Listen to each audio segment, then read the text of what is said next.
అన్నీ polish పట్టినవి refine చేసినవి తినటం వల్ల పీచు పదార్థాలు తగ్గిపోయి మలబద్ధకం చాలామందికి ఇబ్బంది కలిగిస్తూ ఉంది. హై ఫైబర్ ఉన్న త్రాగే ఆహారం చియా సీడ్స్. మనకి 35 నుంచి 40 గ్రాముల పీచులు కావాలి, కానీ 100 గ్రాముల చియా సీడ్స్లోనే 34 గ్రాములు ఫైబర్ ఉందన్నమాట. ఈ చియా సీడ్స్ని ఒక 2 స్పూన్లు కానీ 3 స్పూన్లు కానీ తీసుకుని ఒక గ్లాసు నీళ్ళల్లో వేసేసి ఒక గంట సేపు ఉంచేస్తే సబ్జా గింజలు నానినట్టుగా నాని ఉబ్బుతాయి చక్కగా.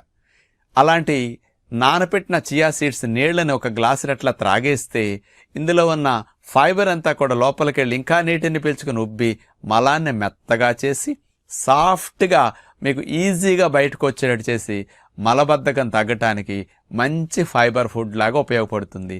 ప్రేగుల్లో గుడ్ బ్యాక్టీరియా పెరగటానికి కూడా చియా సీడ్స్ చాలా మంచిది.